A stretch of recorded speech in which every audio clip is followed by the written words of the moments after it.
Welcome to VGG Music Live. Salut, c'est Hope of Freedom pour BDP Music Live. Est-ce que vous pouvez présenter le groupe pour ceux qui ne connaissent pas? Ouais. Donc Hope of Freedom, c'est un groupe de power folk metal. Donc on est originaire de Normandie, de Rouen et sa grande région. Le groupe, il est né en 2007. On a sorti un EP 5 titres, Freedom Storm, en 2010. Un premier album, Hope of Freedom, en 2012. Burning Skyfall en 2016. Et aujourd'hui, donc, on se retrouve pour parler de Light, Fire and Iron, qui est sorti en octobre 2021. C'est l'album qui... Ah, vas-y. Vas-y. Donc, Hope of Freedom, c'est du power folk metal. Donc, grossièrement, on mélange la puissance du power metal avec des mélodies et ambiance celtique. Et là, le dernier album, c'est l'album qui clôt la trilogie? C'est ça, exactement. Trilogie qu'on a commencé en 2012, qui à la base, à la sortie du premier album, n'était pas spécialement parti pour être une trilogie.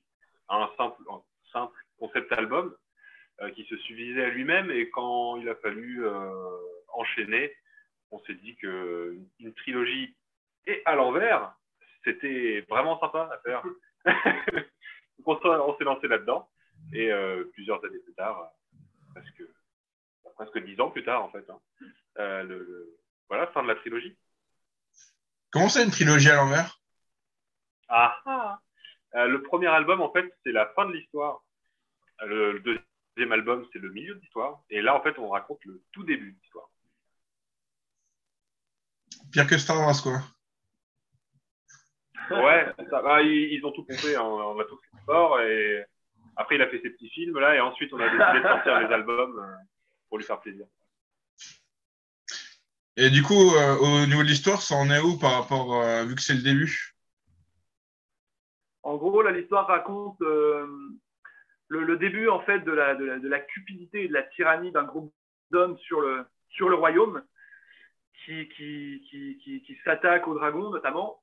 Et donc, on suit la trajectoire et l'histoire d'un homme qui se révèle faire partie de l'ordre du dragon.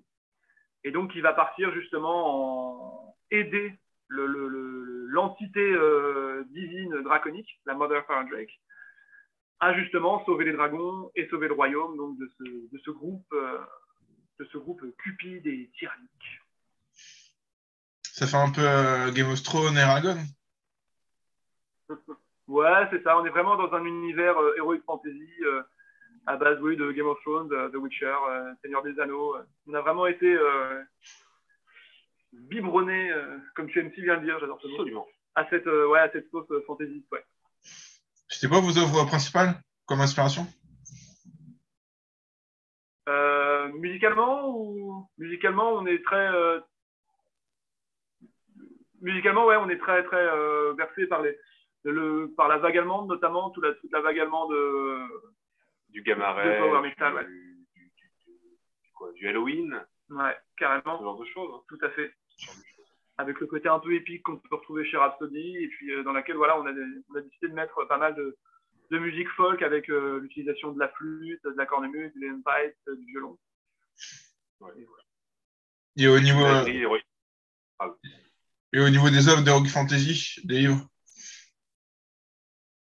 Fantasy, le premier truc, évidemment, ça a été le Seigneur des Anneaux. Quand on avait 12-13 piges et que le Seigneur des Anneaux est arrivé au cinéma, ça a été une claque monumentale. Et après, ouais, comme je disais, ça peut être du The Witcher, Game of Thrones, c'est un peu tout plein. On en joue, on en lit, on en regarde, on en écoute. Voilà. Vraiment, l'univers fantasy dans son grand ensemble et dans laquelle on fait nos propres histoires, quoi. Et comment s'est passé le financement Ulule? Ma foi, il s'est plutôt bien passé, hein, puisqu'on arrivait jusqu'au bout. C'est vrai qu'il est arrivé à un moment où on est tombé en plein confinement. Donc, les gens étaient plus facilement à l'écoute, puisque ils avaient entre guillemets que ça à faire. Donc, nous, on a pu alimenter tout ça et les gens étaient à l'écoute. Ça s'est déjà passé. C'est un projet aussi de création. Donc, les gens, dans des moments un peu moroses comme ça, ont eu envie de soutenir le projet. Et on est allé au-delà des 100%. Donc, c'était pour une première une très bonne chose. Ouais, complètement. Les gens ont répondu présent. Complètement. Et du coup, l'avantage qu'on a eu, en fait, dans notre agenda, la crise Covid a été forcément nous a fait prendre du retard. On a perdu 1 an sur la sortie de l'album, mais ça nous a permis de prendre le temps sur certaines étapes, et notamment justement cette campagne Ulule, où on a pu en profiter pour faire des petites interviews, plein de petites vidéos, et vraiment enrichir toute la campagne de plein de petites choses, quoi. Parce que pareil, on avait quasiment que ça à faire. C'est ça. Est-ce que vous allez refaire de la bière ou pas? Ah, Pour l'instant, c'est pas prévu. Là, on en avait fait avec. On en avait fait avec parce qu'on a un ami qui fait de la bière, et c'était vraiment l'histoire de. C'est vraiment l'histoire, voilà, d'avoir un petit prix un peu rigolo Ulule. Mais après, rien n'est impossible. Mais là, c'était surtout fait pour en exemplaire limité. Je crois qu'on en a fait 30. Donc c'était vraiment très très limité. C'était vraiment pour le financement participatif. C'est ça. D'accord, et là, il n'y en a plus. Ah non. c'est facile. Non, non. Je vais pas dire qu'on a tout vu, mais en tout cas, tout est parti. Et comment ça se passe en général au niveau de la composition? Bon, généralement, bon, il est un petit peu modeste pour le dire, hein, mais je vais répondre à sa place. C'est globalement Lucas qui compose. Pas parce qu'il a la main mise sur quoi que ce soit. C'est naturellement, Hopes of Freedom, ça sonne Lucas. C'est lui qui fait sonner le groupe comme ça, en quelque sorte, on va dire. C'est sa patte, et par la force des choses, c'est lui qui compose. Il nous envoie les morceaux, on les bosse, et une fois en répétition, c'est là que chacun vient apporter son petit grain de sel pour agrémenter tout ça, faire une petite tambouille, et puis au fil des répétitions, des mois, tout ça, les morceaux prennent une identité propre au groupe. Et après, pour les paroles, on s'en occupe à 2 avec Loris. Grossièrement, on écrit les chapitres. On écrit vraiment l'histoire d'abord, avec des sortes de chapitres, enfin, vraiment des chapitres dans l'histoire. Et dès que les morceaux sont composés, on imbrique nos morceaux selon leur ambiance dans tel ou tel chapitre. Et à partir de là, donc, on peut commencer à écrire les paroles. Et ça vient à quel moment le choix des orchestrations, etc.? Ça vient vraiment après. Ça, c'est vraiment, pour te dire, ça s'est fait même après. Il y avait vraiment une période qui s'est fait entre le studio et même presque après l'enregistrement studio pour les orchestrations. Notre but, en fait, à chaque fois, enfin, c'est jamais de jouer les morceaux. Comment dire? L'orchestration est vraiment un outil qu'on va utiliser. Pour ça, par exemple, on ne se vend pas comme un groupe symphonique, parce que les orchestrations sont vraiment là pour appuyer les morceaux, mais ne sont pas la base du morceau. Donc, ça vient vraiment après, une fois que les morceaux sont terminés, presque enregistrés, là, on ajoute les orchestrations. Donc, c'est vraiment des instruments informatiques qu'on rajoute. À part les instruments folk, comme je disais tout à l'heure, flûte, violon, cornemuse et organ pipe, c'est vraiment des vrais instruments qui sont venus. Et pour toutes les orchestrations autres, c'est des machines. D'accord. Et au niveau du chant, des fois, ça me fait penser un peu à du punk mélo, à la Bad Religion ou Innight. Ouais. Alors, j'ai un historique un peu punk. J'ai un historique un peu punk, et 2, évidemment, j'ai pas une voix extrêmement aiguë, donc ça s'est fait naturellement, en fait. On s'est jamais trop posé la question. Dès le début du groupe, j'ai commencé à chanter. Et voilà, on a toujours un peu gardé ce truc-là. Voilà, ma voix est comme elle est, donc effectivement, on assume un peu ce côté-là aussi, ouais, carrément. Ouais, je trouve que ça change à côté des autres voix du power metal. Ouais. Ça amène quelque chose de bien.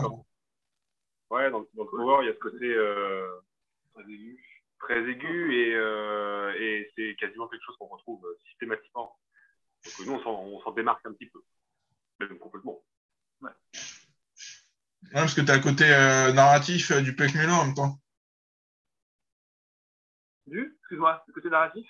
Tu as le côté narratif un peu du punk, du hardcore punk comme Bad Religion, par exemple. Ouais, carrément. Bah, ouais, ça reste des trucs qu'on a écoutés fut un temps, un peu moins maintenant, mais ça reste, de toute façon, je pense qu'on grandit avec nos influences, et c'est des choses qu'on garde toujours dans un coin. C'est évident. D'accord. Et comment ça s'est passé pour l'enregistrement? Long. Long et difficile. Long et difficile. Ça a commencé quasiment en même temps que la crise sanitaire, du coup. Un timing parfait. Donc, on avait juste eu le temps de faire les batteries avant que ça commence. Et puis après, il a fallu se débrouiller chacun, enfin, surtout pour vous, du coup, chacun votre tour, les guitares. Puis après, pour les chœurs, pareil, on fait chacun notre tour. Suivant les dispos, les possibilités de sortir, c'était un peu compliqué. Et c'est vrai qu'en soi, dans l'agenda, ça s'est plutôt bien goupillé avec la crise. C'est-à-dire que là où les autres groupes étaient en pleine soit promotion d'albums, de quoi, ou juste tout simplement pour jouer, ils ont tous été stoppés net. Là où nous, en fait, c'était un moment du processus de création et d'enregistrement. Donc, ça ne nous a pas changé grand-chose, en fait. Nous, on est rentrés au studio. Il y a eu un petit moment de coupure de studio, donc ça fait plus de temps. Mais tout ça, en fait, nous a permis d'aller encore plus loin, de pouvoir prendre le temps, de voir tout dans les détails. Et même si ça a été long, ça a été nécessaire. Et la crise n'a pas été une mauvaise chose de ce point de vue-là, en tout cas. Ouais. Et vous voulez amener quoi de plus par rapport aux précédents albums? Là, en fait, sur cet album-là, on a vraiment essayé de... Quand on s'est posé la question, en fait, entre le deuxième et le troisième album, avant de lancer vraiment toute la composition, on s'était justement dit que le but, c'était de... On a vraiment eu cette volonté de garder la même recette, entre guillemets, garder un peu notre patte, mais en essayant d'aller plus loin sur tout ce qu'on pouvait améliorer. Donc, exactement. Donc, sur les morceaux, on a vraiment essayé d'aller un peu plus loin techniquement, n'est-ce pas, Clément? On allait très très vite sur certains morceaux. Mais voilà, on a eu plus de choristes. On était 9 choristes contre 4 sur la fois d'avant. On avait 3 invités en instrument folk contre 2 la fois d'avant. On a enregistré avec Max Morton, notamment. Enregistré et mixé avec Max Morton. C'est lui qui bosse notamment avec Ginger et d'autres groupes. Donc voilà, on a essayé de prendre un petit peu toutes les étapes et de les monter, de monter un peu tout d'un cran. Donc en essayant de synthétiser et de garder notre couleur, mais en essayant de tout monter, de tout upgrader d'un cran. Ouais. Et c'était quoi vos attentes au niveau du mix et du mastering? Bah là, c'était vraiment selon ce que pouvait nous donner Max Morton. En fait, on connaissait son boulot. On a eu la petite chance de bosser avec lui et avec lui, sachant que lui est un grand fan de Power et qu'il ne bosse jamais avec des groupes de Power. Personne ne bosse avec lui pour ça, ne le contacte pour ça. Donc, on a eu cette chance-là que lui se retrouve vraiment dans notre projet. Et donc, ça s'est passé, on a juste dû aller faire le maître. Donc, nous, on avait forcément eu des idées de ce qu'on voulait et tout, mais il a toujours été très patient, très, très à l'écoute, très compréhensif. Donc, tout s'est vraiment très, très bien passé avec lui. Autant humainement que musicalement. Où on est très, très content de ce qu'il nous a fait. Vous êtes le plus fier de quoi sur ce troisième album?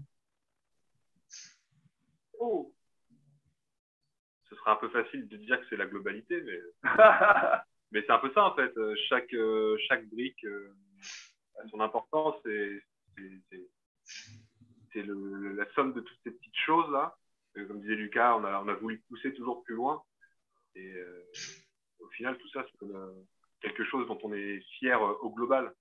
Carrément. Et ça nous permet vraiment de finir cette trilogie, c'est-à-dire que on va pas spoiler ce qui se passe dans l'album, mais l'album déjà finit la trilogie. Le dernier morceau de l'album finit l'album qui finit la trilogie. Et ce dernier morceau-là, il dure 15 minutes, donc on a vraiment pris le temps de tout exprimer dans ce morceau-là, avec pas mal de clins d'œil sur les autres albums musicaux, etc. Donc, ouais, il y a vraiment l'idée d'avoir terminé une boucle. On verra ce que nous réserve l'avenir, mais en tout cas, pour l'instant, au jour d'aujourd'hui, d'avoir fini quelque chose. Et de manière dont on est très satisfait. En gros, le dernier morceau du dernier album vient après le premier album? Non, il vient avant. Ouais. Parce que le dernier album, c'est le début. Parce que tu as dit que ça a bouclé quelque chose. C'est pour ça. Parce que en tant qu'auditeur, pour la personne qui va écouter l'album, qui va écouter notre musique depuis 2012, le dernier morceau de l'album, du coup, est la dernière chose qu'il doit entendre de cette trilogie. La trilogie en elle-même est bouclée. Ouais, non, c'est le bazar, mais t'inquiète, nous aussi, on se... Quand on écrivait les paroles, on avait le cerveau qui coulait les oreilles. Et au niveau des pochettes d'albums, tu as une continuité graphique? Ouais, on bosse depuis 2012 avec un monsieur très talentueux qui s'appelle Alexandre Chaigne, Et voilà, il nous fait des petites pépites. Alors, il n'y a pas seulement la pochette, il y a aussi le livret, il y a aussi ces choses-là. Et donc nous, on a nos attentes. On lui envoie une petite maquette immonde dessinée avec littéralement le cul de ce qu'on veut. Et lui nous sort quelque chose de magique plusieurs semaines après. Et, sur les 3 fois, à chaque fois, c'était incroyable, quoi. Nous, on regarde ça avec des yeux tout brillants à chaque fois. Donc, ravi de collaborer avec lui. Et tout ça, ça rend quelque chose de cohérent. Si on avait travaillé avec d'autres graphistes, la trilogie n'aurait pas eu la même saveur. Et comment s'est passé les concerts de 2021? Vous avez fait, je crois que vous avez fait la première partie d'Ultra Vomit. Ouais, c'est ça. Bah, on en a eu que 2. Hein. Forcément, l'année 2021 a été assez calme. Déjà parce qu'on était très occupés, et puis il y a eu un petit virus, un petit truc, 3 fois rien qui est passé. Donc on a fait une release partie donc, le 30 octobre 2021. Donc à l'Arcade, à Notre-Dame de Gravenchon, près de chez nous. C'est une salle où on est un peu à la maison en fait. On répète là-bas depuis qu'on a 14 piges et donc on est vraiment à la maison. Donc on a pu faire notre sortie d'album là-bas où on avait quasiment carte blanche sur tout. Donc on a eu cette soirée-là et effectivement la semaine d'après on jouait en première partie d'Ultra Vomit dans le Finistère. Et c'était vraiment un gros crash test cette soirée-là parce que le concert était plein. Je crois que pour nous, il y avait quasiment, pour la soirée, il y avait 1200 personnes. Sachant qu'on savait très bien que grossièrement, les gens ne venaient pas pour nous. Hein, on ne se ment pas. Mais par contre, ça s'est très très bien passé. Le public a été très réceptif. On a beaucoup échangé avec les gens après. Là, on y retourne en mars. Il y a des gens qui nous attendent pour le mois de mars. Donc ça a été une très bonne expérience et un très bon crash test pour notre album et pour voir là où on en était aujourd'hui. Ouais, parce que passer juste avant le 8, des fois, ça casse, quoi. Ouais. Surtout pour un public qui ne vient pas pour te voir, avoir finalement des gens aussi réceptifs. Sachant qu'on a eu une interview d'une Bretonne tout à l'heure qui nous disait que le public n'était pas spécialement facile en Bretagne. Voir que les gens ont répondu à l'appel, ils ont chanté avec nous, ils n'ont pas hésité à participer, ils sont venus nous voir après au stand. C'est juste super, quoi. Alors qu'on aurait pu juste littéralement se péter les dents complètement là-bas. Et puis, voilà. Sur des gens qui étaient juste venus là pour profiter d'Ultra Vomit et boire un peu d'alcool. Ouais, vous avez des textes qui sont faciles à reprendre en live. Vous avez des chants un peu fédérateurs, c'est facile à reprendre en live. Ouais, ça fait vraiment partie du power. Je trouve qu'il y a un côté du power et même du heavy en général, justement ce côté très fédérateur et avoir des passages qui se prêtent un peu à ça, qui sont vraiment faits pour la scène, quoi, pour la scène et pour un public qui chante. Et, c'est vraiment un aspect très très plaisant à faire sur scène. Et vous avez un clip aussi à venir? Ça va pas tarder. C'est une question de semaine, grosso modo. On a enregistré, on a filmé ça quand? Fin d'année dernière? Ouais, d'octobre à décembre. Ouais. Et là, c'est dans les mains du réal. C'est de la post-prod, des effets spéciaux, la colorimétrie, ce genre de choses. Donc, ça touche à sa fin. Et c'est une question de semaine. Est-ce qu'il y a des séries ou des films que vous attendez cette année? Le Seigneur des Anneaux qui arrive en septembre, évidemment. Ah ouais, c'est vrai, j'ai vu. Donc, on verra ce que ça donne, mais je n'ai pas encore regardé le teaser qui est arrivé hier. Bon, c'est pas grand-chose.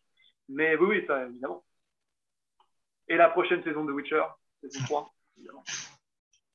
Pour moi, c'est ça. C'est mes 2 attentes, là.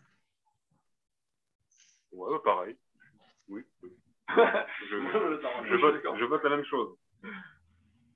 Toi aussi? Non, toi, t'as aucune attente? Non, je regarde pas trop. Toi, c'est le ni ciné, ni série. Prochain épisode de Plus belle la vie, pour toi. Exactement. J'attends avec impatience. Pas de jugement. Et on peut trouver où votre album ou du merch? Partout. Chez tous les marchands de journaux. Non, il dit ça à la pub. Partout, on est signé chez Brennus Music, donc l'album il est dispo absolument partout.